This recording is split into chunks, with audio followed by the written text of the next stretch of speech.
everyone, welcome back to our channel Maths Zone with VP. I am Sanjeev Kumar. Today I want to provide you quick revision notes plant growth and development. तो आज हम आपको class 11th की chapter 15 जो plant growth and development है उसकी quick revision notes provide करते हैं। तो आइए स्टार्ट करते हैं अब। तो आइए स्टार्ट होते हैं। ये quick revision notes class 11 biology की chapter 15 plant growth and development है। तो इसके बारे में डिटेल जानकारी लेते हैं। तो पहला पॉइंट है root stem leaves flowers and fruits are and seeds arise in orderly manner in plant. The sequence of growth is as follow. यानी रूट स्टेम लीव्स और फ्लावर फ्रूट्स और सीड्स अराइज होती है ऑर्डर मैनर में यानी systematic manner में plants में। The sequence of growth is as follows. जो सीक्वेंस हमें नीचे दिए गए हैं। सेकंड पॉइंट है plant complete their vegetative phase to move into reproductive phase in which flowers and fruits are for continuation of life cycle of plant. यानी plant complete करती है वेजिटेटिव फेज से रिप्रोडक्टिव फेज में, जो कि flower और fruit के रूप में फॉर्म होती है और ये कंटिन्यू करती है लाइफ साइकिल प्लांट की। तीसरी point development is the sum of two process growth and differentiation. यानी डेवलपमेंट जो होती है ये दो प्रोसेस की सम होती है जो ग्रोथ और डिफरेंशिएशन कहलाती है। Intrinsic and extrinsic factors control the process of growth and development in plants. Intrinsic factor आंतरिक फैक्टर को बोलते हैं और एक्सट्रिंसिक फैक्टर बाहरी फैक्टर को बोलते हैं। ये दोनों ही कंट्रोल होती है ग्रोथ की प्रोसेस और डेवलपमेंट प्लांट में। तो यहाँ देखिए ये सीड है, seedling, plantlets, mature plant and flowering plant. इस तरह से किसी भी प्लांट में ग्रोथ होती है। पहले सीड्स होती है, उससे सीडलिंग्स होती है, उससे छोटे प्लांट होते हैं जिसे प्लांटलेट्स बोलते हैं। उसके बाद एक मैच्योर प्लांट होती है, उसके बाद ये फ्लावरिंग प्लांट यानी फ्लावर्स वगैरह आ जाते हैं। आफ्टर दैट फ्लावरिंग प्लांट्स के बाद once again comes into the seeds और ये सीड्स में फिर परिणत हो जाती है। तो इस तरह ये प्लांट की लाइफ साइकिल चलती रहती है। नेक्स्ट पॉइंट हम देखते हैं ग्रोथ इज ए परमानेंट और irreversible increase in dry weight, size, mass and volume of cell, organ and organism. तो इट इज इंट्रिंसिक और internal or intrinsic in living being. Growth is the permanent or irreversible increase in dry weight, size, mass or volume of cell, organ or organism. It is internal or intrinsic in living beings. तो growth एक permanent और irreversible increase होती है dry weight और size और mass और volume cell की, organs की और organism की। ये आंतरिक होती है किसी भी लिविंग बींग्स में। अब in plant growth is accomplished by cell division. Plant growth जो है ये सेल डिवीजन के द्वारा होती है। Increase in cell number and cell enlargement.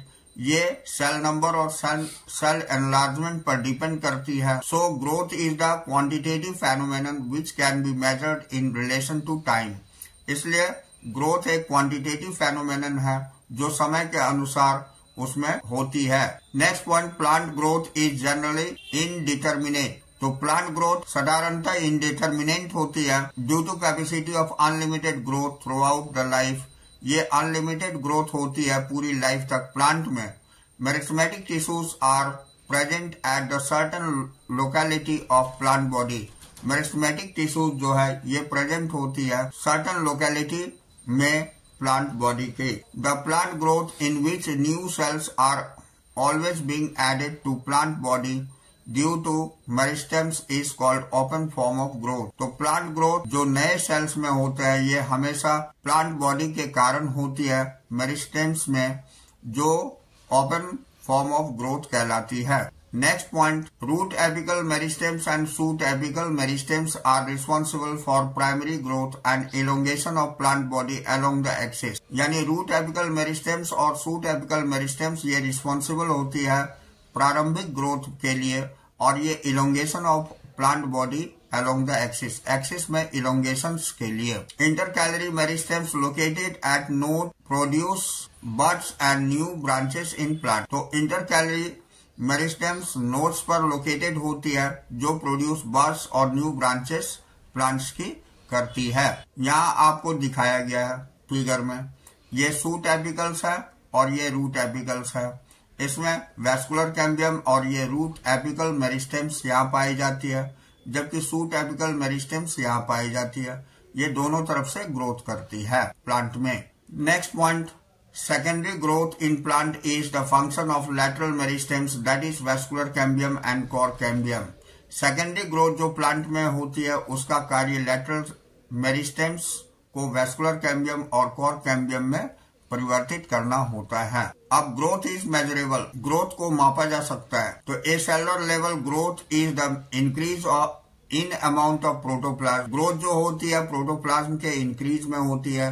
It is difficult to measure the increase in amount of protoplasm but increase in cell और cell number and cell size can be measured. तो protoplasm की amount में जो increase होती है उसको तो हम नहीं माप सकते, लेकिन नंबर ऑफ सेल्स साइज उसकी नापी जा सकती है। The parameter use to measure growth is increase in fresh weight, यानी पैरामीटर जो होती है मेजरमेंट की ग्रोथ के लिए वो फ्रेश वेट होती है, ड्राई वेट होती है, length, area and volume and cell number, ये सारे होते हैं। All parameters are not used for every kind of growth. सारे पैरामीटर हर तरह की ग्रोथ में यूज नहीं होती है। तो आइए यहाँ फेज ऑफ ग्रोथ देखते हैं। तो पहला होता है फॉर्मेटिव फेज, दूसरा होता है फेज ऑफ एनलार्जमेंट, तीसरा होता है फेज ऑफ मैचुरेशन। तो फॉर्मेटिव फेज हम देखते हैं। Formative phase is also called the phase of cell formation और सेल डिवीजन। तो फॉर्मेटिव सेल हमारी सेल डिवीजन कहलाती है। It occurs at root apex, ये रूट अपेक्स में होती है, शूट अपेक्स में होती है, and other region having meristematic tissues, और उन सारे रीजन में होती है जहां मेरिस्टेमेटिक टिश्यूज पाई जाती है। The rate of respiration is very high, इस समय रेट ऑफ रेस्पिरेशन बहुत ही हाई होती है। इन द सेल्स, सेल के अंतर्गत under going mitosis division in formative phase. तो ये माइटोसिस सेल डिवीजन में इस फेज में जाते हैं। अब हम नेक्स्ट देखते हैं फेज ऑफ एनलार्जमेंट। इसमें newly formed cell produced in formative phase under enlargement. तो नए सेल्स प्रोड्यूस होती है फॉर्मेटिव फेज में, जो वो एनलार्जमेंट फेज में चले आते हैं। Enlarging cells also develop vacuoles and further increase the volume of cell. तो एनलार्जिंग सेल्स में वैक्यूल्स की फॉर्मेशन हो जाती है जो कि इसकी वॉल्यूम को इंक्रीज करती है। Cell enlargement occurs in all directions with maximum elongations in conducting tissue and fibers। Cell enlargement जो होती है वो सारे डायरेक्शंस में होती है। मैक्सिमम इलोंगेशन इसमें टिश्यूज में होती है और फाइबर्स में होती है। जैसा कि आपको यहाँ दिखाया गया है, इसकी एनलार्जमेंट यहाँ दिखाया गया है, ये आपको रेडिकल्स की दिखाई गई। अब हम देखते हैं phase of maturation. The enlarge cell develop into special and particular type of cells by undergoing structural and physiological differentiation। यानी enlarged cell जो है ये डेवलप करती है स्पेशल और पार्टिकुलर टाइप ऑफ सेल्स की, जो स्ट्रक्चरल और फिजियोलॉजिकल डिफरेंशिएशन के लिए जाना जाता है। अब ग्रोथ रेट हम कहते हैं increase in growth per unit time is called growth rate. यानी ग्रोथ जो होती है वो इंक्रीज होती है पर यूनिट टाइम के अनुसार, उसको हम ग्रोथ रेट बोलते हैं। तो ग्रोथ रेट में भी अर्थमेटिक और जियोमेट्रिक, यानी ग्रोथ रेट अर्थमेटिक भी हो सकती है, जियोमेट्रिकल भी हो सकती है। अब अर्थमेटिक ग्रोथ हम देखते हैं। The rate of growth is constant and increase in growth occurs in arithmetic progression, that is 2, 4, 6, 8। It is found in roots and shoot elongation. Arithmetic growth जो है ये कांस्टेंट होती है और इंक्रीज होती है ग्रोथ, ये अर्थमेटिक प्रोग्रेशन के रूप में पाई जाती है, जैसे 2, 4, 6, 8 ये रूट में और शूट इलोंगेशंस में पाई जाती है, जिसे इस तरह से हम रिप्रेजेंट करते हैं। LT = L0 + RT, जहां लेंथ आफ्टर टाइम दिया हुआ is equal to length at beginning plus growth rate x times. ये अर्थमेटिक ग्रोथ को रिप्रेजेंट किया गया है और उसकी यहाँ ग्राफ में रिप्रेजेंटेशन, ये height of the plant and time के बीच में ग्राफ बनाई गई है। अब हम देखते हैं geometric growth. Here initial growth is slow, या शुरुआती ग्रोथ जो है बहुत ही स्लो होती है, and increase rapidly thereafter, और उसके बाद बहुत ही तेजी से बढ़ती है। एवरी सेल डिवाइड्स, जहां प्रत्येक सेल डिवाइड करते हैं। The daughter cell grow and divide and grand daughter cells that result in exponential growth, यानी जहां डॉटर सेल भी ग्रो करती है और डिवाइड होती है, उसके बाद ग्रैंड डॉटर सेल्स यानी उसका भी जो डिवाइडेड सेल्स होता है वो भी आपको एक्सपोनेंशियल ग्रोथ में काम आती है। तो geometric growth is common in unicellular organism. Geometric growth unicellular organism में काम आती है, where growing in nutrient rich medium, जहां ग्रोइंग होती है न्यूट्रिएंट रिच मीडियम में। ये ज्योमेट्रिक ग्रोथ दिखाई गई है। इस तरह से ज्योमेट्रिक ग्रोथ होती है। ये पेरेंटल से डॉटर सेल्स बनती है, डॉटर से और भी उसके भी डॉटर सेल्स बनते हैं जिसे हम ग्रैंड डॉटर सेल्स बोलते हैं।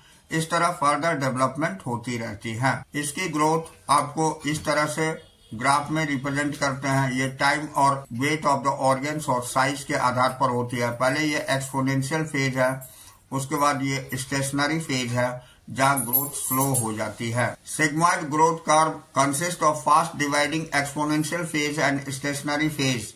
It is typical of most living organism in their natural environment. Sigmoid growth cells जो है ये consist fast dividing exponential phase से होती है और ये स्टेशनरी फेज कहलाती है। ये एक टाइपिकल मोस्ट लिविंग ऑर्गेनिज्म के अंतर्गत नेचुरल इन्वायरमेंट में होती है। Exponential growth can be represented as follows. Exponential growth ये रिप्रेजेंट होती है इस तरह से, W1 इक्वल टू WOERT.W1, यानी W1 फाइनल साइज होती है, W0 ये इनिशियल साइज होती है, R ग्रोथ रेट होती है, T time of growth, that is E is the base of natural logarithm होती है, जिसकी वैल्यू 2.71828 होती है। अब हम quantitative comparison between the growth of living systems can be made by. Quantitative comparison अगर हम ग्रोथ की देखते हैं किसी भी लिविंग सिस्टम के अंतर्गत, तो इसको हम फॉलोइंग स्टेप से देख सकते हैं। पहला पॉइंट इसमें है measurement and comparison of total growth per unit time is called absolute rate, यानी मेजरमेंट ग्रोथ के कंपैरिजन में, टोटल ग्रोथ के कंपैरिजन में पर यूनिट टाइम जो होती है उसे हम एब्सोल्यूट रेट बोलते हैं। सेकंड पॉइंट है the growth of given system per unit time expressed on the common basis is called relative growth rate,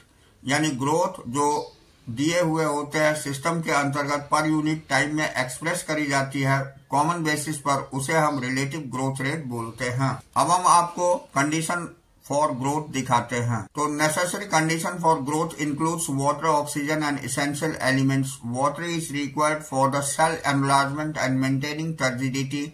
water also provide medium for enzymatic condition, यानी necessary condition जो growth की होती है उसमें water, oxygen और essential elements आते हैं। Water की आवश्यकता होती है सेल के एनलार्जमेंट में और टर्जिडिटी मेंटेन करने में। वाटर मीडियम में प्रोवाइड करी जाती है एंजाइमेटिक कंडीशंस के लिए। Protoplasm formation requires water, micro and macro nutrients and acts as source of energy. Protoplasm formation जो होती है उसमें वाटर की रिक्वायरमेंट होती है, माइक्रो और मैक्रो न्यूट्रिएंट्स उसके अंतर्गत सोर्स ऑफ एनर्जी का काम करती है। Optimal temperature and other environmental conditions are also essential for growth of the plant, यानी ऑप्टिमल टेम्परेचर की भी आवश्यकता होती है अदर देन इन्वायरमेंटल कंडीशन, दूसरे कंडीशंस के अलावा ये आवश्यक होती है प्लांट की ग्रोथ के लिए। अब cell produced by apical meristems become specialised to perform specific functions.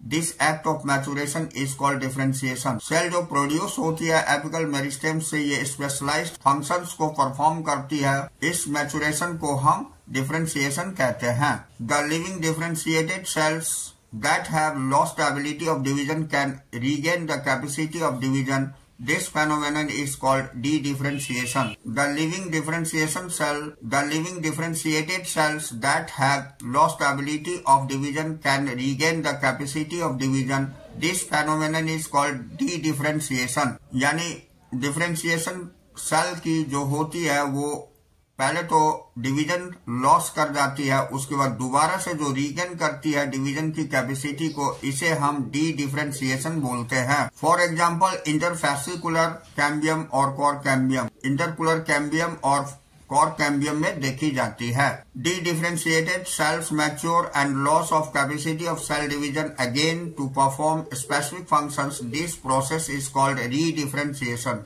D differentiated cells mature हो जाती है और जो ये सेल डिवीजन की कैपेसिटी लॉस करती है, दोबारा से ये अगर स्पेसिफिक फंक्शन परफॉर्म करती है तो इसे हम री डिफरेंशिएशन कहते हैं।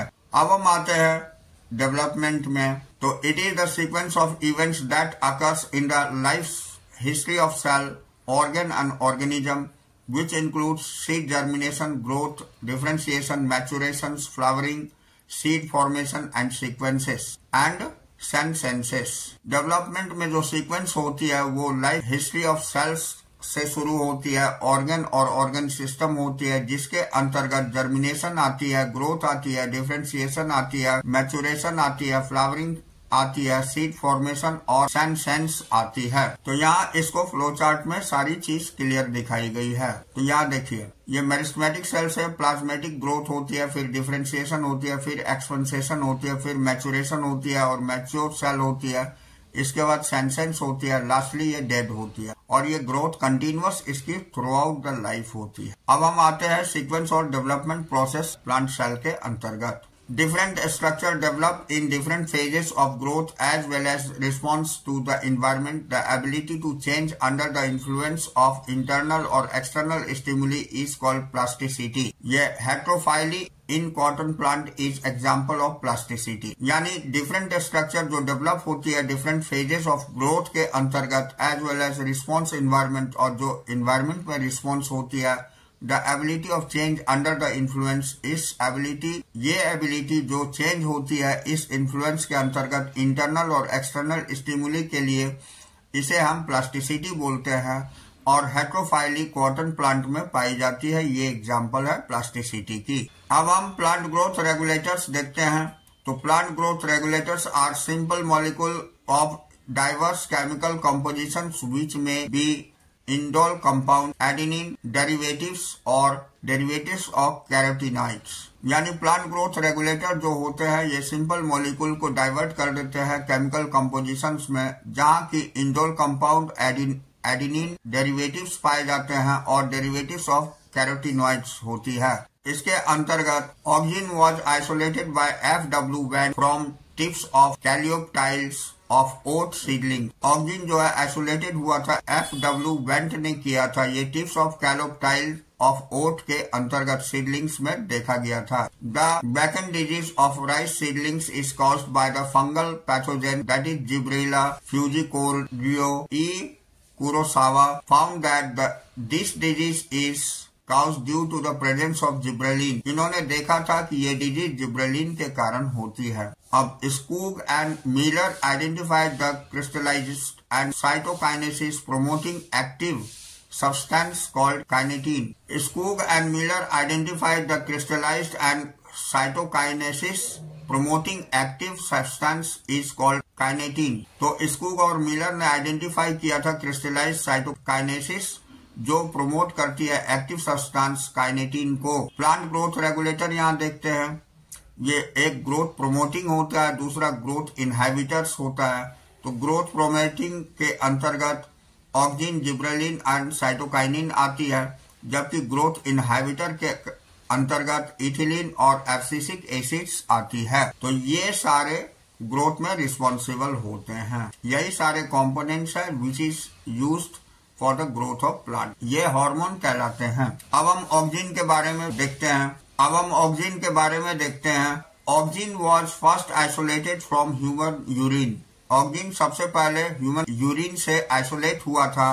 It is commonly indole 3 acetic acid IAA होती है। It is generally produced at stem and root apex and migrate to site of action. ये जनरली प्रोड्यूस होती है स्टेम और रूट एपेक्स में, जो माइग्रेट हो जाती है साइट ऑफ एक्शन में चली जाती है। इसके फंक्शंस हैं, पहला है सेल एनलार्जमेंट, दूसरा एपिकल डोमिनेंस, तीसरा सेल डिवीजन है, चौथा इनहिबिशन ऑफ एब्सिशन है और पांचवा इंड्यूस पार्थेनोकार्पी है। अब हम जिब्रेलिन देखते हैं। तो gibberellins are promotory PGR found in more than 100 form named GA1, GA2, GA3, GA100 तक जाती है। The most common one is GA3 जिसको जिब्रेलिक एसिड्स बोला जाता है। इसके फंक्शंस होते हैं, पहला सेल इलोंगेशन, दूसरा ब्रेकिंग ऑफ डोरमेंसी, तीसरा अर्ली मैच्योरिटी, चौथा सीड जर्मिनेशन। तो ये जिब्रेलिन की फंक्शंस। अब हम आते हैं cytokinin. The plant growth hormone is basic in nature. Most common form includes kinetin, zeatin etcetera. They are mainly synthesized in roots. तो साइटोकाइनिन जो होती है ये ग्रोथ हार्मोन होती है बेसिक रूप में। ये मोस्ट कॉमन फॉर्म इसकी काइनेटिन और जीटीन होती है। ये सिंथेसाइज होती है रूट के अंतर्गत। इसके फंक्शंस हैं, पहला cell division and cell differentiation, दूसरा एसेंशियल फॉर टिश्यू कल्चर, तीसरा ओवरकम एपिकल डोमिनेंस और चौथा प्रोमोट न्यूट्रिएंट मेटाबोलाइजेशन। अब हम आते हैं इथिलीन में। तो ethylene it is the gaseous hormone which stimulates transverse और isodiametric growth but retarded the longitudinal one. यानी इथिलीन जो होती है गैसियस हार्मोन होती है जो स्टिमुलेट करती है ट्रांसवर्स और आइसोडायमेट्रिक ग्रोथ को, जो रिटार्डेड होती है लॉन्गिट्यूडनल वन से। अब इसकी फंक्शंस होती है inhibition of longitudinal growth, fruit ripening होती है, सेंस होती है और प्रोमोट एपिकल डोमिनेंस होती है। अब हम आते हैं एब्सिसिक एसिड में। तो abscisic acid it is also called stress hormone और डोर्मिन। इसे स्ट्रेस हार्मोन या डोर्मिन भी बोली जाती है। It acts as a general plant growth inhibitor. इसको जनरली प्लांट ग्रोथ इनहिबिटर बोला जाता है।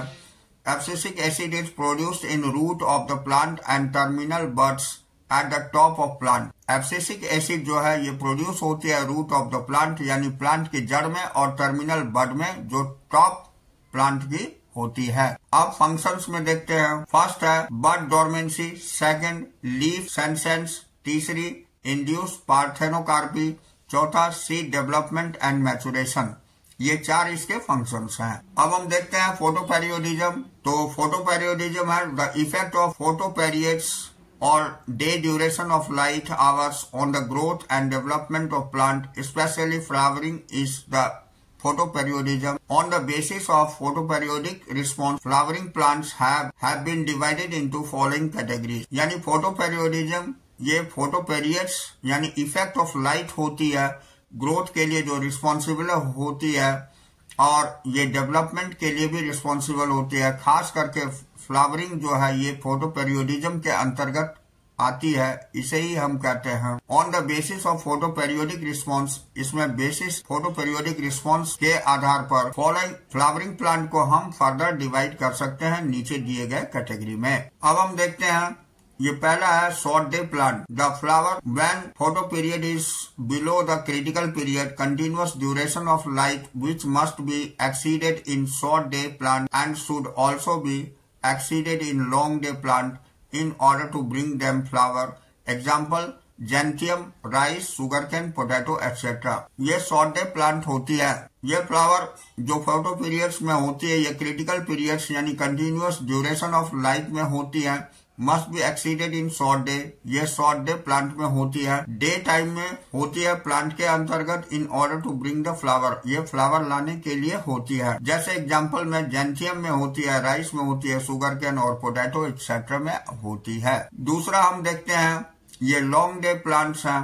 तो these plants flower when they receives long photo periods of light. ये लॉन्ग डे प्लांट वो कहलाते हैं जिसमें लंबा समय लेता है फोटो पीरियड्स ऑफ लाइट के लिए। Greater than critical period, critical period से अधिक होती है। एग्जाम्पल इसका रेडिश होता है, बार्ली, लेट्यूस होता है। तीसरा हमारा डे नेचुरल प्लांट है। The plant can ब्लूसम through out the year, ये पूरे साल भर ब्लूसम होते हैं। एग्जाम्पल होती है बीन, वाइल्ड किडनी, इसका एग्जाम्पल बीन और वाइल्ड किडनी होती है। अब हम आते हैं वर्नलाइजेशन में। तो vernalization is the process of shortening the juvenile और vegetative phase and hastening of flowering by cold treatment. यानी वर्नलाइजेशन शॉर्टनिंग ऑफ जुवेनिल और वेजिटेटिव फेज की होती है जो फ्लावरिंग की कोल्ड ट्रीटमेंट के द्वारा होती है। The stimulus of vernalization is perceived by meristematic cells. ये स्टिमुलस जो वर्नलाइजेशन की है ये परसीव करी जाती है मेरिस्टेमेटिक सेल के द्वारा। अब हम देखते हैं vernalization help the shortening of vegetative period of plant and bring about early flowering.